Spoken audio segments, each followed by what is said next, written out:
प्यारे बच्चों, आशा करती हूँ आप सब स्वस्थ हैं और ये है आपकी English worksheet number 30 schedule to be done on 8th November 2021 for class 7th। Look at the following pictures carefully and read out the words given against them. तो बेटा आपको ये पिक्चर्स देखनी है और उसके सामने जो वर्ड्स दिए गए उन्हें रीड करना है। तो देखिए ये पिक्चर्स, आपको पिक्चर्स से क्लियर हो रहा होगा इसका मीनिंग क्या है। ये बच्चे क्या है, जॉयफुल, खुश है, हैप्पी, और हैप्पी के लिए दूसरा ही वर्ड क्या यूज़ हुआ है, ग्लैड, दे आर ग्लैड। ये बच्ची डर रही है जिसको आप फियर या स्केयर बोलते हैं, डरना। फैट, ये देखिए फैट, और फैट का ही दूसरा वर्ड क्या है, ओबीस, मोटा, ठीक है, ओबीस, ओबिसिटी भी इसी से वर्ड बना है। अब देखिए सैड, दुखी है ये बच्चा, और सैड का दूसरा वर्ड क्या है, ग्लूमी, यस। अब आप देखिए नेक्स्ट आपका जो बी पार्ट है, in the following set of words encircle the two which have same और ऑलमोस्ट सेम मीनिंग। तो हमें वो दो वर्ड्स को इंसर्कल करना है जिनका सेम मीनिंग है। तो देखिए फर्स्ट पार्ट में angry, delight, smooth, Joy. Angry तो गुस्सा होता है, डिलाइट खुश होना, स्मूथ कोई भी सरफेस आप देखिए तो बहुत स्मूथ है, स्लिपरी है, और जॉय भी खुश होना। तो आपके कौन से दो हो जाएंगे जो बिल्कुल सेम मीनिंग या ऑलमोस्ट सेम मीनिंग, तो जॉय एंड डिलाइट, जिसका दूसरा वर्ड हैप्पी भी होता है। अब देखिए बी पार्ट में ब्रेव, क्लेवर, बोल्ड और डल। तो देख बिल्कुल सही, आपने सही पहचाना, ब्रेव और बोल्ड ये दोनों सेम मीनिंग में है, ऑलमोस्ट सेम मीनिंग है। बहादुर है, साहसी है, तो उसके लिए ब्रेव और बोल्ड यूज़ होता है।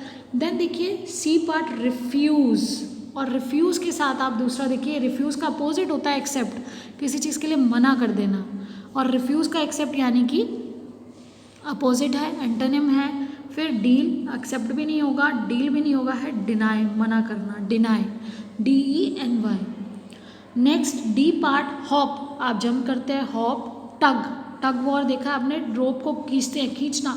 और दूसरा वर्ड है पुल, तो दोनों का ही टक और पुल दोनों का मतलब होता है खींचना। और नैप, तो आप शॉर्ट नैप लेते हैं, सो जा थोड़ी देर के लिए, झपकी लेना। तो आप देखिए मीनिंग्स को समझते हुए आपको वो दो वर्ड्स निकालने थे जिनको अगर आप सेम मीनिंग है या ऑलमोस्ट सेम मीनिंग है तो उन्हें क्या कहा जाता है, उन्हें कहा जाता है सिनोनिम्स। तो देखिए word or phrase that means exactly or nearly the same as another word or phrase is called synonym. Synonym same, बेटा देखिए सिनोनिम सेम या similar meaning, same, SAME,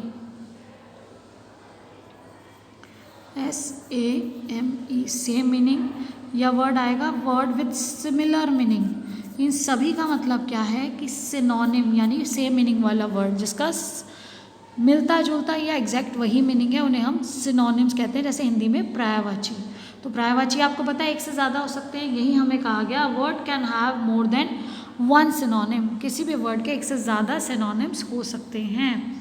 here is a list of some words, यहाँ पर कुछ words की list है जिनके एक से ज़्यादा आपको सिनोनिम्स बताए गए हैं। तो आप देखिए पहले कुछ सिनोनिम्स आपको बताए गए हैं, सम मोर सिनोनिम्स आपको याद करने के लिए दिए गए हैं, जैसे गुड का वेल, एंजॉयमेंट फन, मज़ा करना।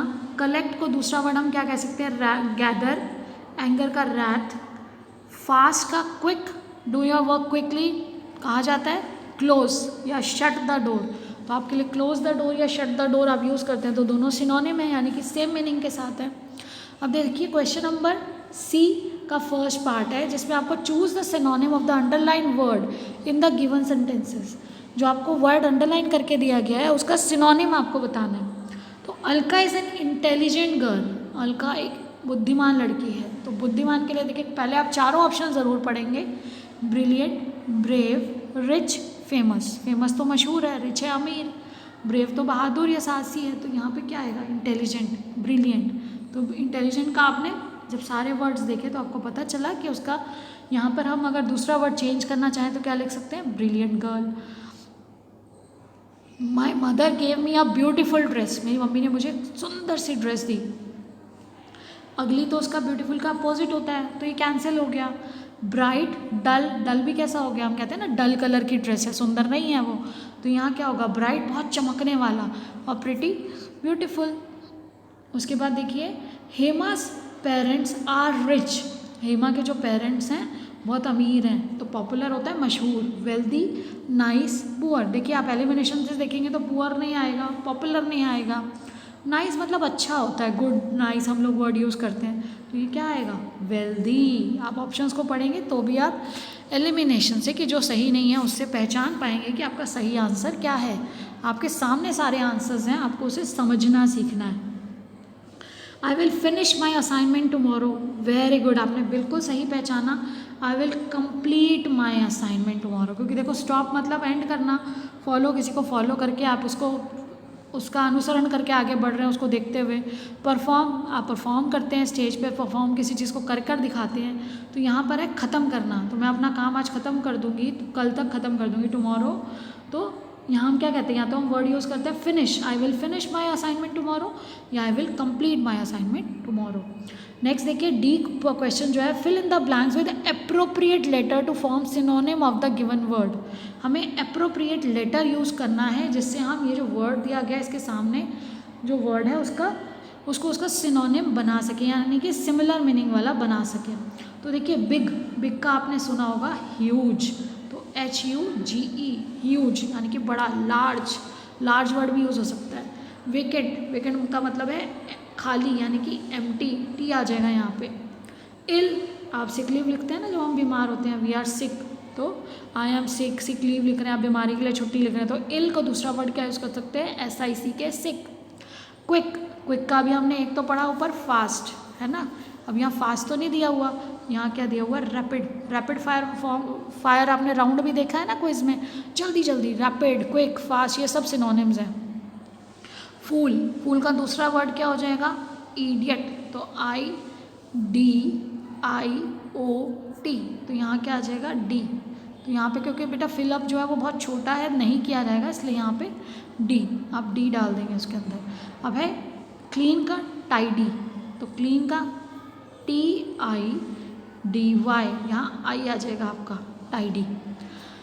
बेटा ये वर्ड्स जो हैं आपको लर्न भी करने हैं साथ साथ, अगर आप लर्न नहीं करेंगे तो आपकी वोकैबुलरी बिल्डअप नहीं होगी। डेली बेसिस पे अगर आपने 10 to 15 वर्ड्स भी लर्न किए विद मीनिंग्स, विद सिनोनिम्स के साथ आप एंटोनिम्स भी साथ में कर सकते हैं कि अगर इसका वर्ड है तो इसका अपोजिट क्या है, सेम मीनिंग ये है। तो इस तरह से आपकी वोकैबुलरी बिल्डअप होगी और बहुत अच्छे से आप अपनी राइटिंग स्किल को इम्प्रूव कर सकते हैं।